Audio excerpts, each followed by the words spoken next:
அனைவருக்கும் வணக்கம். Welcome back to Tilaks Mani YouTube channel. இந்த பதிவில் இப்போ நம்ம என்ன பார்க்க போகிறோன்னு பார்த்தீங்கன்னா, தமிழ் புத்தாண்டு வருதுலாங்க, சித்திரை 1. அன்றைய தினத்தில் நாம் எவ்வாறு கனி காணுதல் வேண்டும், அன்றைய தினத்தில் எவ்வாறு நாம் எளிய முறையில் வீட்டில் குலதெய்வ வழிபாடு செய்ய வேண்டும், சரியான நேரம் என்ன, கனி காணுதலுக்கு உண்டான நேரம் என்னன்னு சொல்லிட்டு இந்த பதிவில் இருக்குது.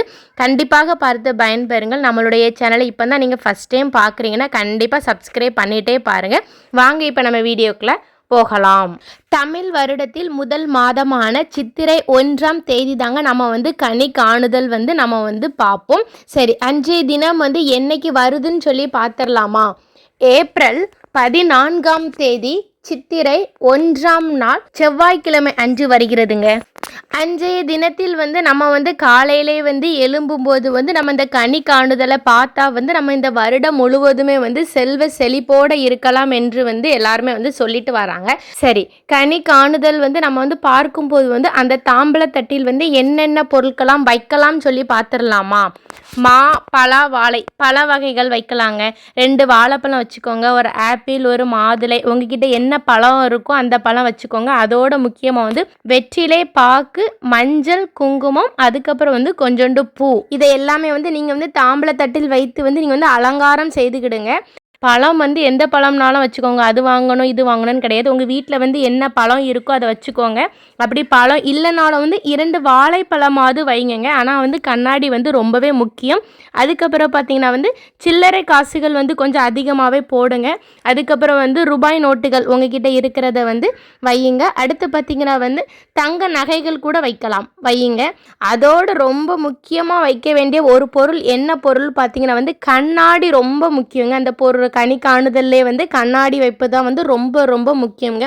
சின்ன கண்ணாடியாக இருந்தாலும் சரி, பெரிய கண்ணாடியாக இருந்தாலும் சரி, அந்த தாம்பல தட்டில் வச்சா அந்த பழங்கள் எல்லாமே ரெஃப்ளெக்ட் ஆகிற மாதிரி நீங்கள் தெரிகிற மாதிரி நீங்கள் அந்த கண்ணாடி வைக்கணும். ஏன்னா கண்ணாடியில் வழியாக தான் நம்ம கனி காணுதல் காண்போம்.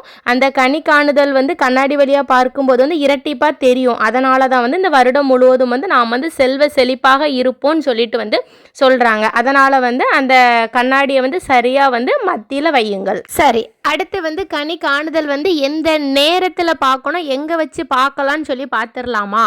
கரெக்டாக பெட்ரூமில் வைங்க. நீங்கள் தூங்கி எலும்பி முழிச்ச உடனே அந்த கனி காணுதல் பார்க்குற மாதிரி வைங்க. அது ரொம்பவே விசேஷமானது.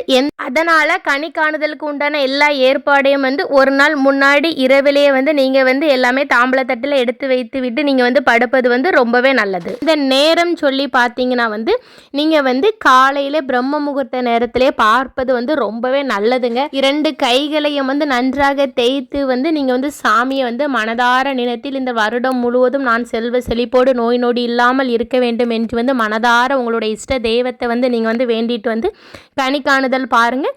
இந்த வருடம் உங்களுக்கு ரொம்ப விசேஷமானதாகவும் செல்வ செழிப்பாகவும் கண்டிப்பாக உங்களுக்கு இருக்குங்க. அதனால் இந்த மாதிரி நீங்கள் கனி காணுதல் செய்யுங்கள்.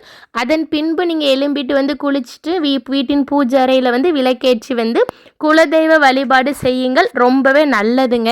குலதெய்வ வழிபாடு செய்வதற்கு ஏதாவது ஒரு இனிப்பு வகை செஞ்சுருங்க. கண்டிப்பாக சர்க்கரை பொங்கல் வைத்துக்கோங்க. குலதெய்வ கோயிலுக்கு போனாலே நம்ம சர்க்கரை பொங்கல் வைப்போம்லாங்க. அதனால் சர்க்கரை பொங்கல் வையுங்க. பூஜை அறையில் அன்றைய தினத்தில் கண்டிப்பாக கல் உப்பு வாங்கி வைங்கள், மஞ்சத்தூள் வாங்கி வைங்கள்.